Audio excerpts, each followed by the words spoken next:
प्रिय साथियों, नमस्कार, आदाब, गुड इवनिंग। हमारे YouTube चैनल सीपी राय विश्वास एवं सोशल मीडिया मंच पर आप सभी का स्वागत है। दोस्तों, आज हम मुख्य रूप से प्रसन्न व स्वस्थ रहने के बेहतरीन पहलुओं के संदर्भ में आप सभी के बीच में बात करने वाले हैं। आप सब वर्तमान में देख रहे होंगे कि किस प्रकार से एक दूसरे के बीच में जो वर्तमान में संबंध हैं, या यूँ कहें कि स्वास्थ्य वगैरह को लेकर के, आपसी प्रेम आदि को लेकर के जो चीज़ दिखाई दे रही है, उस पे हम सभी को एक बार विचार करने की ज़रूरत है। जीवन में स्वास्थ्य और प्रसन्नता का बहुत बड़ा योगदान होता है। हम जब अपने लाइफ में, अपने जीवन में आगे बढ़ते हैं तो कहीं न कहीं इन पहलुओं का महत्वपूर्ण भूमिका हम सभी को दिखाई देती है। दोस्तों, शुरुआत में अगर हम एक कहानी आपके सामने प्रस्तुत करें तो कहते हैं कि संबंधित विषय को जोड़ करके अगर कहानी के माध्यम से प्रस्तुत किया जाता है तो थोड़ा सा उसमें समझने में आसानी होती है। इसीलिए हमने आपके बीच में एक ऐसी कहानी जो आपके मन की गहराइयों तक पहुंच जाए, उसको लेकर के आए हैं। कहते हैं कि शिक्षा के साथ साथ संस्कार भी उत्पन्न होता है, और जो आदर्श इंसान बनने में हम सभी के बीच में एक बेहतर भूमिका निभाता है, और जिसके माध्यम से अगर हम देखें कि बड़ी से बड़ी उपलब्धियां हम और आप हासिल करते हैं, अर्जित करते हैं, और उसके तहत जब हम कार्य करते हैं, आगे बढ़ते हैं, तो उससे जो एक ऊर्जा मिलती है, उसका लाभ आपको और समाज को मिलता नज़र आता है। दोस्तों, जीवन में स्वस्थ व प्रसन्न रहने के लिए दोस्त, परिवार, अपनों से कुछ लेने और देने में संकोच कभी नहीं करना चाहिए। अगर आप दीन मान करके देते हैं तो ये सांसारिकता नज़र आती है, लेकिन कहते हैं कि अगर आप विश्वास जीत करके लेते और देते हैं तो ये वास्तविकता नज़र आती है। अब हमें और आपको तय करना है कि हम किस रूप में लेंगे और देंगे। अगर हम अपनी बात को आगे बढ़ाएं तो उस कहानी के मुख्य बिंदु पर आते हैं कि दो दोस्त होते हैं कहानी में, जिनका नाम है सूर्य और चांद। मैंने कहीं पढ़ा था इस कहानी को, मुझे काफ़ी पसंद आई, तो मुझे लगा कि आपके बीच में इसे शेयर करना चाहिए। और आज के जो मुद्दा है, जो विषय है, प्रसन्नता और स्वास्थ्य, उससे इस कहानी का जुड़ाव काफ़ी रोचक है, तो इसलिए मुझे आपके बीच में प्रस्तुत करने की इसे ज़रूरत महसूस हुई। कि दोनों दोस्त कहते हैं कि एक साथ विद्यालय में पढ़ते थे, एक साथ विद्यालय जाना आना, खाना पीना, खेलना कूदना, यहाँ तक कि परीक्षाओं में भी उनका अंक समान आता था। उनकी पारिवारिक आर्थिक हैसियत भी समान थी। उनकी हर गतिविधियाँ एक साथ हुआ करती थी। ये पूरे विद्यालय के हर छात्र छात्रा, शिक्षक, कर्मचारी सभी को प्रभावित करता था। उनकी चर्चाएं काफ़ी प्रसिद्ध हो गई थी। और इसी बीच में एक नए दोस्त की कुछ दिनों बाद एंट्री होती है। उसका नाम है अंबर। अंबर आता है और वह चांद के साथ कुछ ज़्यादा ही घुल मिल जाता है। चांद भी उसके साथ समय बिताना शुरू करता है, उसके पढ़ाई में भी सहयोग करता है, और धीरे धीरे उनकी दोस्ती आगे बढ़ती है। इसी बीच सूर्य की ज़िंदगी में कुछ परिस्थितियां विपरीत होती हैं, समय प्रतिकूल होता है, और उसका स्वास्थ्य अचानक एक दिन खराब हो जाता है। उसके आसपास के जो हॉस्पिटल्स वगैरह हैं, वहाँ पे इलाज करवाने की कोशिश की जाती है, लेकिन आराम नहीं मिलता है। उसको दिल्ली लेके आना पड़ता है, उसके माता पिता को। यहाँ पे आता है, इलाज होता है। कुछ दिन इलाज के बाद वह ठीक होता है, लेकिन डॉक्टर की सलाह के अनुसार उसे बहुत सारे परहेज करने होते हैं। अब आप जानते हैं कि दवा के साथ साथ परहेज का भी बहुत मुख्य भूमिका होती है। अगर इंसान दवा के साथ परहेज करता है, जो चीज़ें डॉक्टर्स के द्वारा, लोगों के द्वारा बताई जाती हैं, अगर उसको वो कर जाता है तो दवा से ज़्यादा फ़ायदेमंद वो साबित होता है। तो दवा के माध्यम से वो ठीक तो हो रहा था, लेकिन परहेज पे ध्यान देने की बात डॉक्टरों द्वारा कही गई थी। उसी बीच वो घर जाता है वापस ठीक होकर के, हालांकि दवाएं चल रही थी, लेकिन परीक्षाएं भी उसके करीब आ गई थी।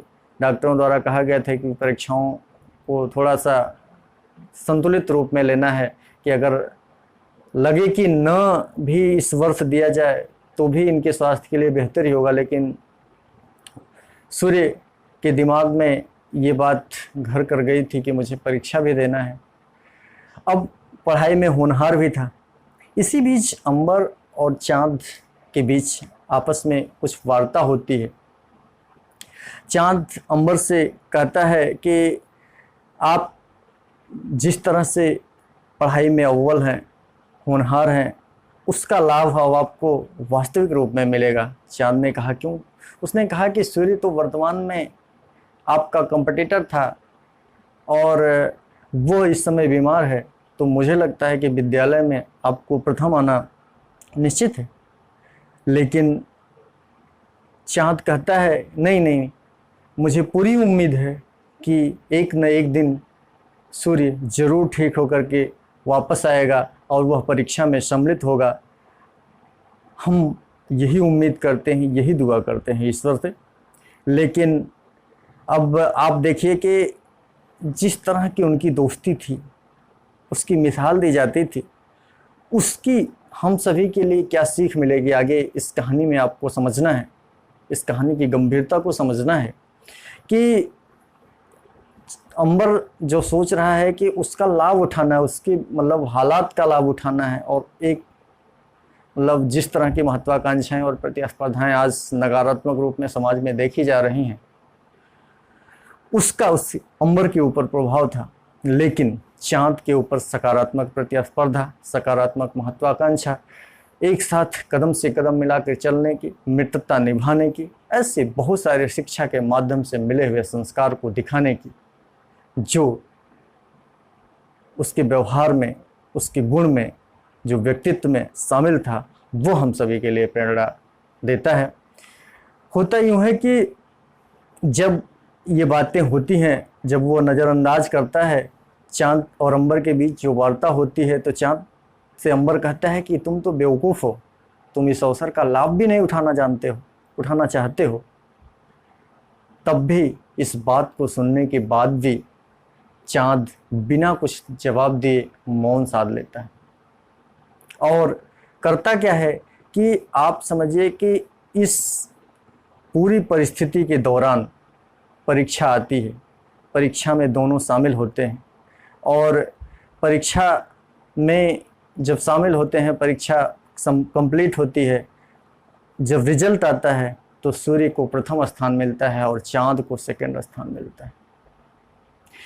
उसके बाद कुछ दिनों बाद विद्यालय उनके सम्मान में एक कार्यक्रम आयोजन करता है, और उस समारोह में जब सूर्य मंच पर जाता है, उसको माल्यार्पण वगैरह की तैयारियां होती हैं, तो सूर्य मंच संभाल करके जब संबोधन करता है, अपनी बातों को रखता है, तो उस दौरान कहता है कि कुछ दिन बाद जिस तरह से हमें यह विपरीत परिस्थितियों, अनुकूल समय न होने के बावजूद जिस तरह की सफलता मुझे मिली है, उसके पीछे जो प्रमुख भूमिका है वह कहीं न कहीं निस्वार्थ चांद की दोस्ती का परिणाम है।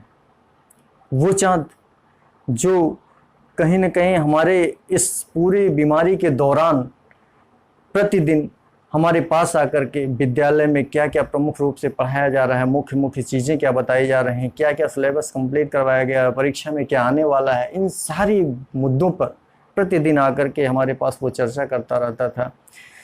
अपनी तैयारी को उतनी गंभीरता से न लेकर के हमारी परिस्थिति को समझ करके, हमारे दोस्ती को समझ करके वो हमारी तैयारी करवाने में बल देता था। और कहीं न कहीं कहते हैं कि जब ऐसे लोग सहयोग करते हैं तो उसका परिणाम भी आपको अलग ही मिलता है। और उसकी बहुत सारी कमियां भी उस दौरान थी, वो कमज़ोर हो गया था, उसके अंदर चिड़चिड़ापन आ रहा था, वो बहुत सारे ऐसे व्यवहार कर रहा था, फिर भी चाँद ने प्रसन्नतापूर्वक उसकी सारी कमियों को नज़रअंदाज करके निरंतर उसके सहयोग करता रहा और उसकी तैयारी करवाता रहा।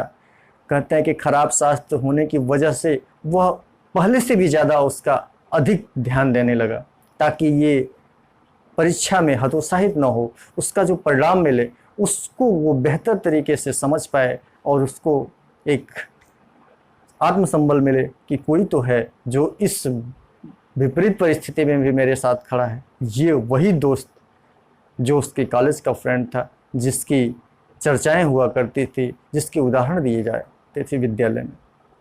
दोस्तों, कहते हैं कि समझदारी अगर वास्तव में इंसान के अंदर होती है, शिक्षा जो वास्तव में मिलती है, सर्वांगीण विकास जिसके माध्यम से होता है, संस्कार जो डेवलप होते हैं, उसका जो उदाहरण मिलता है वो ऐसे ही चांद और सूर्य की दोस्ती के प्रतीक के रूप में मिलता है। हमें आपको तय करना है कि क्या हम इस कहानी से कुछ सीख पाएँ या नहीं सीख पाएँ।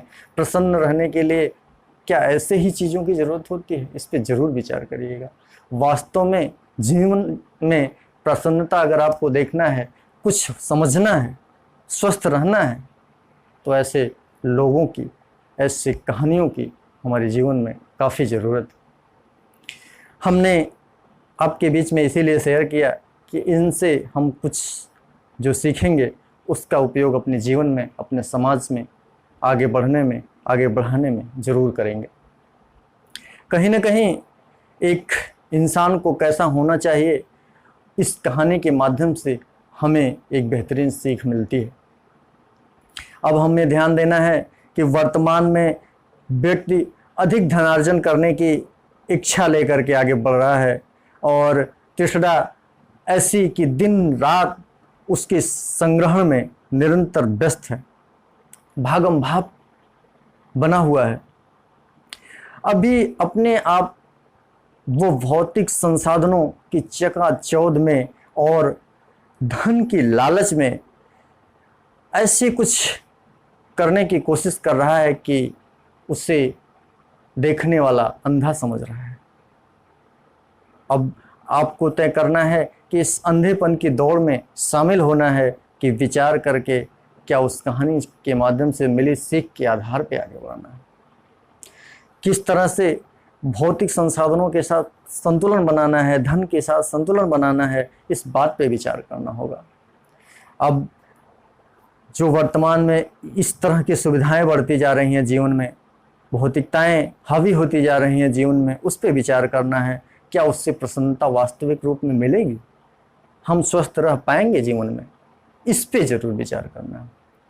इसका विचार कहीं ना कहीं हम सभी के लिए जो मार्ग तय करेगा वह स्वास्थ्य और प्रसन्नता के लिए काफ़ी लाभकारी होगा। प्रसन्नता तो दूसरों की मदद करने में, असहाय की सहायता करने में और भूखे को भोजन देने में, प्यासे को पानी पिलाने में, सच बोलने में, ईमानदारी पूर्वक अपने कर्तव्यों का निर्वहन करने में, ऐसे अनेक विषयों को करने और करवाने में मिलती है। इंसान इसके माध्यम से जो प्रसन्नता पाता है वो काफ़ी दूरगामी परिणाम देती है। और चांद के व्यक्तित्व के उपरोक्त कहानी के माध्यम से जो हमने सीखा है, कहीं ना कहीं इसकी झलक भी इसमें शामिल होती नज़र आ रही है। अब स्वस्थ रहने के लिए क्या ज़रूरत है, उसके संदर्भ में बात करेंगे कि वर्तमान में हमें भोजन में विविधताओं की ज़रूरत पड़ती नज़र आ रही है। संतुलित आहार लेने की बात हो रही है। फल, दूध, सूखे मेवे पर हेज, जो कि अभी आपने सूर्य के जीवन में डॉक्टरों के द्वारा बताए गए सलाह के आधार पर देख रहे हैं कि उसको दवा के साथ साथ परहेज की बात हो रही थी। और दुआओं की ज़रूरत होती है, दुआएं की जो अपनों की होती है, परिवार की होती है, दोस्तों की होती है, समाज की होती है, दुआओं में काफ़ी ताकत होती है। तो ऐसे चीज़ों की वर्तमान में ज़रूरत है जो हमारे स्वास्थ्य में महत्वपूर्ण भूमिका निभा सकती है। दोस्तों, प्रसन्नता के लिए मनपसंद कार्य करना होगा। मनपसंद मतलब आपके जो भी जिसमें इंटरेस्ट आप रखते हो वह कार्य समय निकाल करके ज़रूर करें। और उसके साथ साथ आपको करना होगा कि जब आप अपने कार्यों को करें तो उसमें संतुलन बना करके रखें। अपने लोगों से बातें करने की कोशिश करें, चाहे वो फ़ोन के माध्यम से हो, चाहे आसपास बैठ करके, चाहे जिस तरह से आप अपनों से जुड़े रहें, अपने से बातें करते रहें और उनसे सीखते रहें, संगीत सुनते रहें, मूवी वगैरह देखते रहें, टहलने की कोशिश करें। आसपास की जो जगह है उसके लाभ में आप उपयोग कर सकते हैं। व्यायाम करके अपने शरीर को एक ऊर्जा का काम जो करती है उसके रूप में आप इसका लाभ उठा सकते हैं। ऐसे बहुत कुछ चीज़ें हैं जो स्वस्थ व प्रसन्न रहने के लिए आपको महत्वपूर्ण भूमिका अदा करेंगी। और प्रतिदिन गर्म पानी इस समय पीने की कोशिश करें। उबला हुआ पानी, हल्दी मिला हुआ दूध उबाल करके पिएं, च्यवनप्राश वगैरह खाएं, काम काज करते रहें संतुलित रूप में। आपको देखना है कि जिस तरह से वर्तमान में आप कार्य कर रहे हैं उसमें भाग्य भी कहीं न कहीं आपका साथ दे रही है। तभी जब आप कार्य कर रहे हैं तो आपको तय करना है कि अब इस काम को निरंतर किस रूप में जारी रखना है। आपको अपने ऊपर अटूट आस्था बनाए रखना है, ईश्वर में विश्वास बनाए रखना है और कोविड के नियमों का पालन करना है। सतर्कतापूर्वक अपने कर्तव्यों का निर्वहन करते रहना है। अपनी रोग प्रतिरोधक क्षमता बढ़ाना है ताकि आप आने वाली चुनौतियों का सामना डट करके कर पाएं। आपको प्रसन्नता तभी मिलेगी जब औरों को आप प्रसन्न रख पाएंगे, प्रसन्न करने की कोशिश करेंगे। और जैसे आपको प्रसन्नता रूपी जैसे धन जमा करते हैं उसी तरह से प्रसन्नता रूपी विषय को भी जमा करने की कोशिश करना होगा। तभी आपको प्रसन्नता जो मिलेगी वो वास्तविक रूप में आपको लाभ पहुंचाएगी।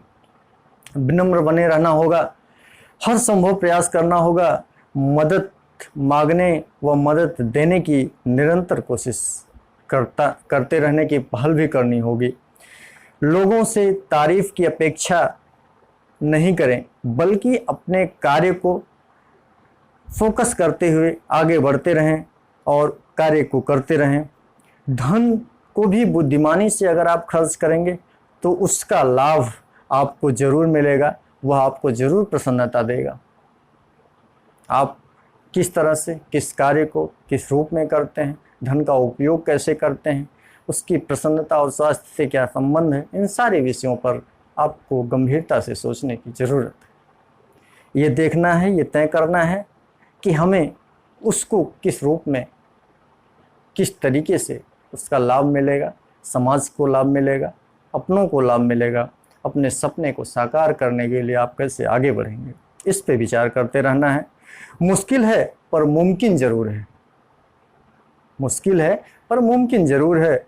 आप अगर अनुशासित जीवन शैली, सर्वांगीण शिक्षा और बेहतर संस्कार आदि से प्रसन्नता और बेहतर स्वास्थ्य आदि को अर्जित करना चाहते हैं, आज को प्राप्त करना चाहते हैं तो निरंतर कोशिश करते रहिए। स्वास्थ्य और प्रसन्नता आपको ज़रूर मिलेगी। आपको बस ये तय करना है कि किस रूप में किस तरीके से अपने कार्य को, अपने जीवन को आगे बढ़ाना है। एक प्रमुख लाइन है कि the most wasted of all days is one without laughter. The most wastage of all days is one without laughter. अर्थात हंसी के क्षणों के बिना बीता दिन सबसे खराब दिन माना जाता है। अब आपको तय करना है कि स्वस्थ कैसे रहना है, प्रसन्न कैसे रहना है, दूसरों को प्रसन्न कैसे रखना है, दूसरों के स्वस्थ में रहने में किस तरह से भूमिका अदा करनी है।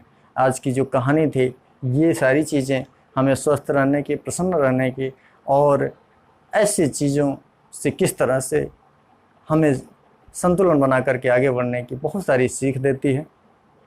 दोस्तों, आज कहते हैं कि बेटियां दिवस मनाया जा रहा है। बेटियों के सम्मान में आपको तय करना है कि हमारे वर्तमान समाज में बेटियों का जो योगदान है, जो उनकी उपलब्धियां हैं, जिस तरह से वो कदम से कदम मिलाकर आज समाज में आगे बढ़ रही हैं, उसकी तारीफ़ में हम आज पूरे मानव समाज में बेटियों को तहे दिल से हार्दिक बधाई और शुभकामनाएं देते हैं।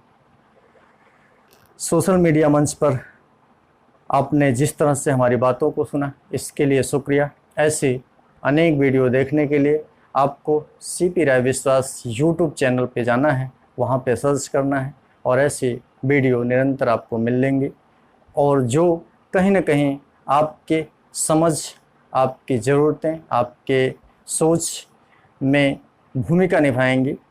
अब हम आपसे विदा लेंगे, आगे हम फिर मिलेंगे ऐसे ही कुछ नवीन मुद्दों के साथ, नवीन विषयों के साथ। तब तक हमारी वीडियो को आप देखिए, वीडियो को पूरा देखिए, वीडियो दोस्तों को भी शेयर कीजिए, चैनल को सब्सक्राइब करना ना भूलिए। धन्यवाद, नमस्कार।